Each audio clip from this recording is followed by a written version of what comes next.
সালাম আলাইকুম। আজকের এই ভিডিওটা খুবই গুরুত্বপূর্ণ একটা ভিডিও। বাংলাদেশের প্রথম সারির গণমাধ্যম টেলিভিশন চ্যানেল RTV তারা এই নিউজটা করেছে, লিড নিউজ।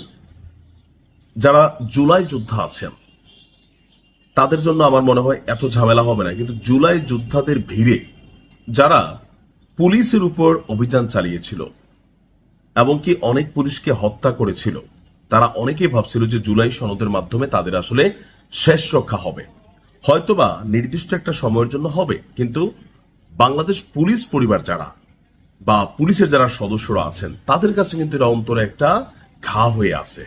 সো এই জায়গাটা থেকে তারাও একটা বিচার চায়। এখন প্রশ্ন হচ্ছে, বিচার কি হবে নাকি হবে না? 5ই আগস্টের আগে এবং পরে পুলিশ সহ সকল হত্যার বিচার হবে, এই ঘোষণা কে দিলেন? এই ঘোষণা দিলেন আমাদের মহামান্য যিনি আইজিপি সাহেব আছেন তিনি। আমাদের আইজিপি সাহেব যিনি আছেন আলী হোসেন ফকির, RTVর করা নিউজটিতে আমরা দেখলাম যে তিনি বলছেন যে আইন অনুযায়ী 5ই আগস্টের আগে পরে পুলিশ সদস্য হত্যা সহ যাদেরকে হত্যা করা হয়েছে প্রতিটি হত্যাকাণ্ডের আপনার আইন অনুযায়ী ব্যবস্থা নেওয়া হবে। 27শে মার্চ বিকেল 5:15টায় রাজশাহী মেট্রোপলিটন পুলিশের সদর দপ্তরে সংবাদকর্মীদের সঙ্গে প্রশ্নোত্তরকালে তিনি এই মন্তব্য করেছেন। তিনি বলছেন যে শুধু পুলিশ বলছেন কেন, পুলিশ সহ অনেক মানুষই মারা গেছে, প্রত্যেকটা মৃত্যুরই ব্যবস্থা নেওয়া হবে। তিনি বলেন, কথায় কথায় তরুণরা রাস্তায় নেমে অবরোধ করে এটি ঠিক নয়, এটি সবারই ক্ষতি। দেশের আইন শৃঙ্খলা পরিস্থিতি স্বাভাবিক রাখা, ন্যায় বিচার সুশাসন নিশ্চিত করাই পুলিশের প্রধান লক্ষ্য।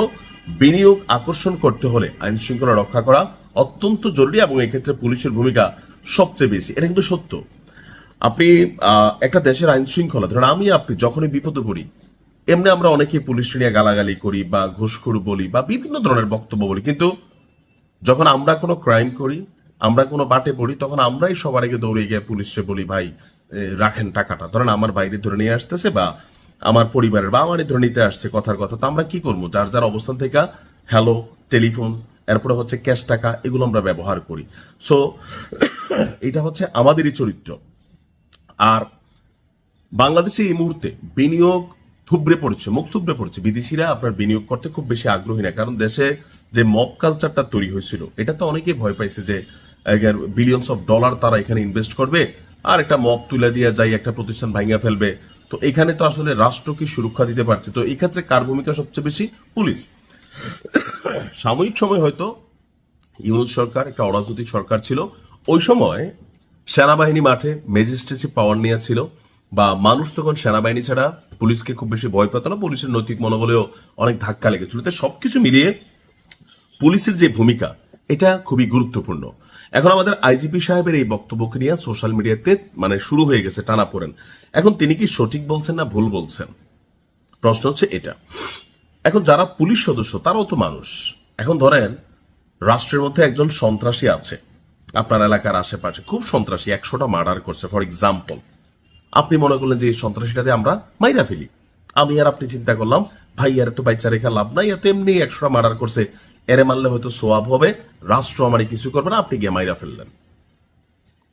রাষ্ট্রের চোখে আপনি কি হত্যাকারী।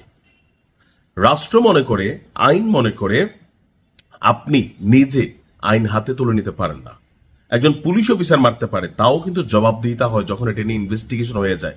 এই যে ওসি প্রদীপ টিনিয়া কত কিছু হয়েছে, কারণ সে পুলিশের পোশাকের আড়ালে অনেক অপকর্ম করছে, তো তারও তো ফাঁসির রায় হয়েছে, হয়েছে না? হয়েছে তো। সো পুলিশদের যারা হত্যা করা হয়েছে রাষ্ট্রীয় আইন অনুযায়ী, অনেকে এটাকে মনে করছে যে তারা ফ্যাসিস্টের সহযোগী ছিল, তারা অনেক অন্যায় করছে আওয়ামী লীগ ক্ষমতায় থাকতে, কিন্তু তার মানে এই না যে আপনি মাইরা ফেলবেন। একজন মা 10 মাস কষ্ট করে একটা সন্তান জন্ম দেয়, সেই মাও যদি সন্তান জন্ম নেওয়ার পরে তাকে কোনো কারণে মাইরা ফেলে গলা টিপা বা পানিতে ফালাইতে বা যেমনি হোক, রাষ্ট্রের চোখে মা অপরাধী, তার ফাঁসি হবে বা তার জেল হবে। সো আইজিপি সাহেব যে পয়েন্ট অফ ভিউতে বলছেন যে এতটা পুলিশের প্রোগ্রাম ছিল, তো যারা পুলিশ তাদের কি জীবন নাই, তাদের কি পরিবার নাই? আছে।